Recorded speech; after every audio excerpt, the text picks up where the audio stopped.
I've had a bugmare, so it may have been that. Ew. Oh, we got like a heated rice thing, and we just put it to my ear, and that how it had to wiggle out. I thought I was dying, but like from the ear out. Oh my god. We're fine now. It came out during dinner, and I was like, I'm not hungry anymore. It had wings. I know. I don't like this story. You're welcome. Thank you for that.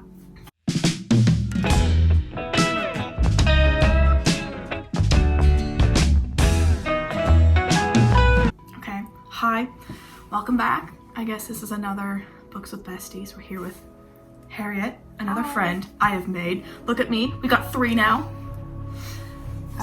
And I'm so glad to be on the channel at last because I think I vaguely bullied Susan into starting this, so I'm just really glad it's actually happening. Yeah. Any cool facts about yourself? I once represented Scotland at beekeeping. Show 'em your mug. I'm a big She's not obsessed, I swear. Yeah, not anymore anyway. No, but I need bee advice. Go to her, not me. I still get scared by them. And you got fucking bumblebees here. Who knew they were that big? I'm fine with all bees, but discovered recently I'm really scared of earwigs. Yeah. Do they go in your ears? I don't really know what they do, but they look creepy as heck, so Damn. I'm not a fan. Okay. Guess we can talk about the Agatha Christie one first. Sure. Okay. So it was ABC Murders, because you love Agatha Christie. I do. I don't think I've quite read all of her books because she has about 80, but I've read probably at least half of them. I'm working my way through. Yeah, I think I first started reading her books when I was like 10, just maybe a bit young for it, to be honest, but I don't know, I just really enjoy it. Yeah. I love mystery novels in general, and she's the best at it. You and the rest of the British public love mystery novels. We do. It's a cultural thing. I was named after a character from a murder mystery novel, so I think it's just in my blood to enjoy them. You were born to read them. I was born to read murder mystery novels. And again, there's Cara with her true crime stuff. Yeah. What's the lady? Was it the Moore Murders? Oh, If you walk those in on her murders. bookshelf, Yeah. there's just a girl, Myra Hindley, is that her Oh name? my god. Just staring out at you Yeah, because her that's- face is on the spine. That's terrifying. Yeah, no. Horrible woman. She's dead now, thankfully. Oh, okay. Yeah, big relief. Well, that's great. A little reward. Great. So yeah, we picked ABC Murders because it's one of the ones that isn't traditional, I would say. Like a lot of Agatha Christie novels center around like a family or just one location, and it's very much like quite personal murder, whereas ABC Murders on the surface is it's all about serial killer instead. It's just completely different. Yeah.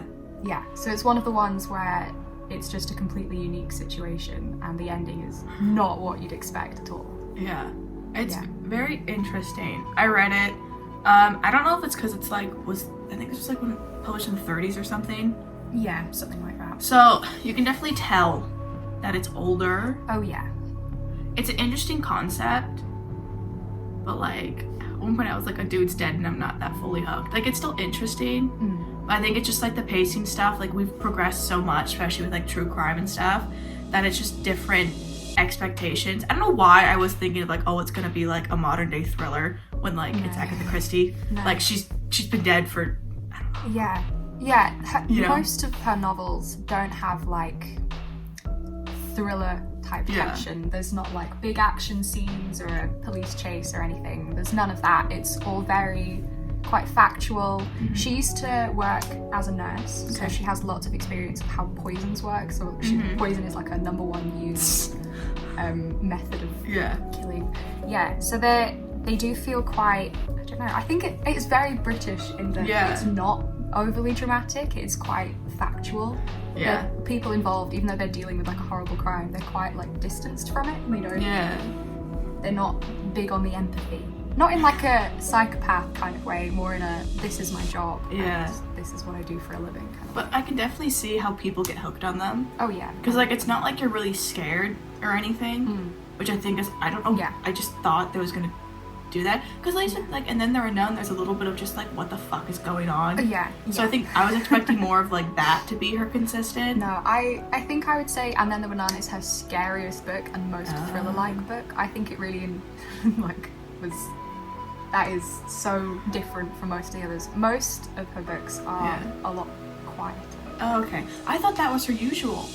Like, that's why I was so like, what's going on? That's why And Then There Were None is so famous, because it is just so, I don't know, kind of revolutionary for its time, I guess. Yeah. The big ones that everyone's heard of, And Then There Were None, Murder on the Orient Express, Death on the Nile, probably. Yeah. All good. But there are other ones that more people should know about that are just as big and wild and crazy, and one of them being ABC Murders. Arguably Cards on the Table, also. There's the house one.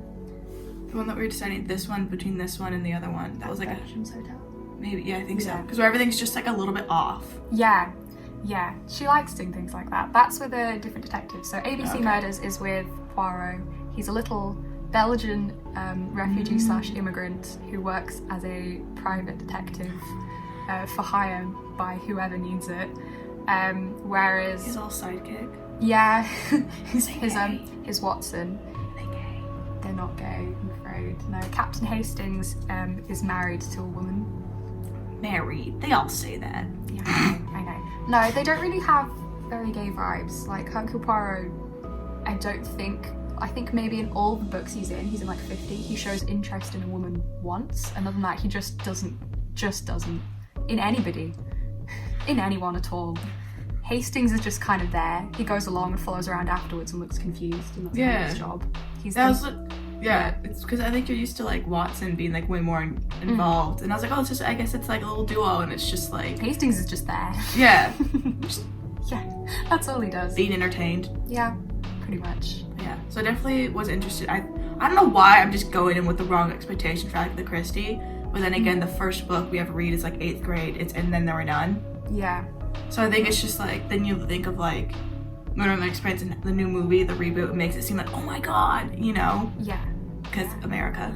Yeah, I mean, I definitely see why those are the ones that her novels have been, like, those are the novels of hers that have been picked up for movies. It's because they are so big and dramatic, and you can really make a big story out of them. Yeah. Whereas most of them are much quieter. Like, most of the ones that I've read and loved just surround, like, a little village or a family in a house on holiday somewhere where something goes wrong, usually a murder, and they've got to work out who even did it and why. Yeah. I could definitely see how people just like could race through all of her books. Oh yeah. They're a really easy read. They're great. I love them. Her other big famous detective, so from at Bertram's Hotel, is Miss Marple, who instead of being like a professional detective, is just some old woman who's quite nosy, lives in a little village and knows everybody there and just gets involved. And all the crimes are just someone in the village dies and Miss Marple, she's on it. She sneakily works out who it is with her womanly wiles and the fact that nobody will notice an old lady knitting and will just say things in front of her but they probably shouldn't. It's great. That's the true Agatha Christie. That is early 1900s England, is just little villages, rich people causing drama, and just all of that. Yeah. And I assume that like with Agatha Christie being so popular, she avoids the thing of just becoming like cliche or just following the same formula with all her books. I know she has like a shit ton, but she can't be that good and have just people read the same book like in 20 different iterations, you know? I do think, well, obviously there's similarity in that they're all involving murders. Well, yeah. But gotta start somewhere. No, I think all of them have like such completely different situations to start off with. They're all very different, I think. Interesting. Yeah. And she liked traveling a lot, so half of them are set abroad because she was married to an archaeologist at one point, so I used to go and watch him dig. Would write stories about wherever it was they were digging. That's kind of cool, actually. She's just vibing. Oh yeah, she had a really interesting life, I think. She's like one of the most published authors or some shit. Like, yeah, crazy.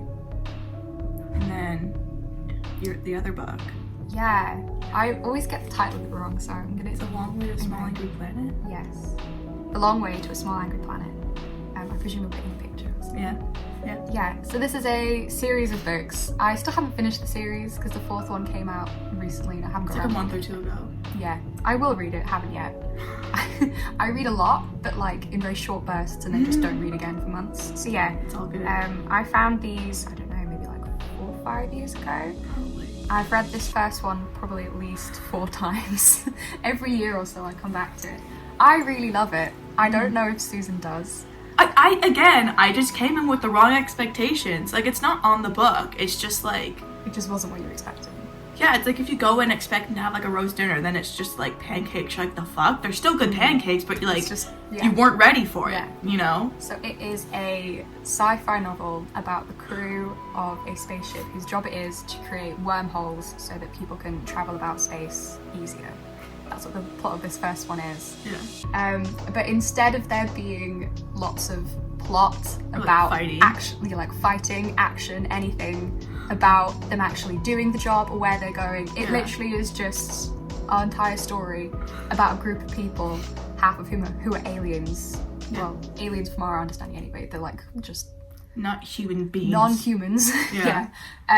Just living on a spaceship, and the interactions they have and how they change as they get to know each other.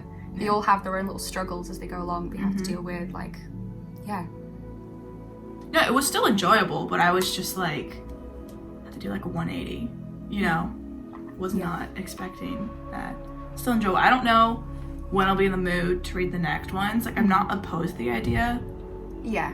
But it's such like a... Because the next book's on a different character as like the main one, so I don't know how much I'm like, you know, ready for it. Yeah, that's the thing. All of the books are very character-driven rather than plot-driven. There isn't like an overall thread. The overall thread throughout the series is just the fact it all vaguely takes place in the same universe, just different corners of it. The next book, I believe, is about the AI from the spaceship on this book and another character who is like a mechanic or something. Yeah. That one's quite different because it focuses on that side of the whole politics and whatnot. Yeah, so the politics of AI and like... Which is like cool commentary. Yeah.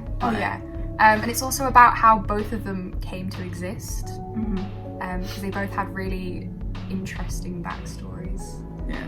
And then the third one is mostly set on a space station that the humans first created when they left Earth the first time. Yeah, I can't remember what it's called. Okay. I think one of them is called a closed and common orbit. That might be the third one. I can't remember. I'm really bad with names. Same. Yeah, and that's about, I think it's about 5 or 6 different people. Okay. And it switches, each chapter is like a different person's perspective of what their role is and what their job is on that space station. And by the end, they all kind of weave together. Do you get like the OG like first book characters again? Or is it just like, oh, damn. Yeah, once the book's over, that's it. Yeah. Crazy. Yeah.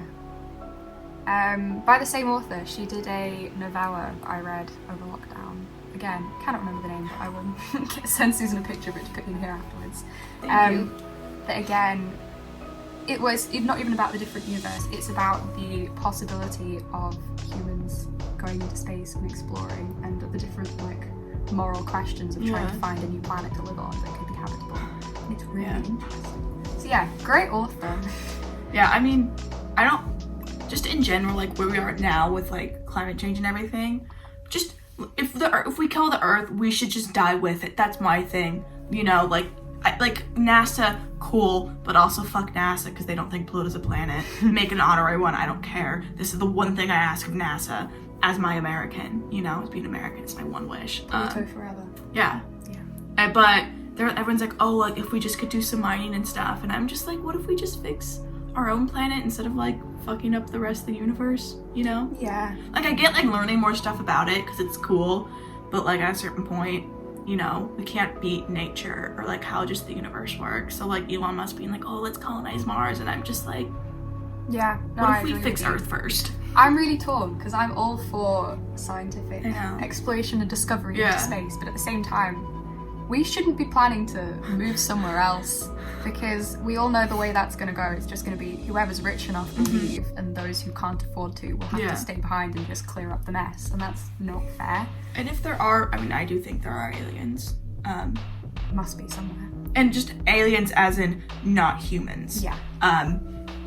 Whether it's just flying space whales or whatever. Cool. Given our colonization past, we're gonna destroy that way of life and like that culture and everything, that I'm just like, we don't need that energy back in our lives again, because we're now post-colonialism. Let's not go back to colonialism. But also, what if we find someone else who's like a bigger like dick than we are, you know? Like, we are, first of all, not ready as a species to be able to go out there and not take over, because I feel like no matter what we do or how diplomatic we planned on being, I don't think we would be. Yeah. Somebody's gonna mess up. Because also there's just me a language barrier. We can barely handle like people not speaking English. And then at the same time, we as a species spend so much time fighting with each other that we are not ready for if aliens come and decide to wipe us all out. Yeah. Not that they would. If they've made it as far as discovering us, they're probably intelligent enough to just point and laugh at us from a distance and then leave well alone. Yeah. That's what I'm hoping. But if we poke them, they might poke back. Yeah. With like a baseball bat or some shit, just knock us out. It does make me glad Trump's not president anymore, because you know he would be big into starting something. I guess we'll see, but there's people who are like always like, you know, when you like try to plan like 5 years in advance, I'm like, let's get through this week first and then go to next month, you know? Yeah. I feel like as a whole, just like we need to like check ourselves, because we're not done with the whole like first problem of the, you know? Yeah. So. I agree. That's fun. But yeah, so I don't know. And it's always like, it's not the popular opinion, because it's just like, what if we don't colonize space? People are just like, party pooper, you know? But yeah, it's my 2 cents. If the human race is still here by the time the Earth gets swallowed up by the sun, then going to find somewhere new to live kind of makes sense. And hopefully by then we'll have learned how to work efficiently, use our resources well, and look after each other. Yeah. But also at a certain point, if the Earth is going to swallow us up, just get very high and go with it, you know? What a way to go, you know? Oh, we'll be long gone. I'm not worried about it. Oh, like, us two specifically will be long gone. Yeah. But as a race, like, let's just go out with a bang, like with dinosaurs, you know? With the comet. I know it's more, like, complicated than that, but in my head, the comet came out and they were just like, bye, you know? Yeah. Let's just, like, let's be the new dinosaurs. They can give us feathers or some weird skin. Oh, sorry. Her laundry's done. My laundry's done. I like books that focus on character and aren't too dramatic, because if I'm reading for fun, I don't want to stress myself out. Yeah. I like plots. But like, I think if I knew it, it'd be like, I'd not be like, okay, I'm not waiting constantly for the plot. Yeah. But like, I still enjoyed the books and everything, but it's just like... I'll have to recommend you some more plot-heavy books next time. But yeah, so I guess if you want to, what your favorite Agatha Christie is, put it down below. Let me know. Or sort of like unsung heroes that aren't like the top 3 everyone knows of, at least not if they know the story, but they know of. More people should read The Murder of Roger Ackroyd, just saying. Yeah. You know, if you have, what'd you think of it? Should I read it? You should. And then, if there's any other books that you like, similar vein of Long Way to a Small Angry Planet, where it's like a lot of character stuff, that'd be cool too. I'd love that. Yeah. So if you liked it, you know, good thing. And then like this video, comment down below. Yeah, and I'll see you next time. Bye. Bye.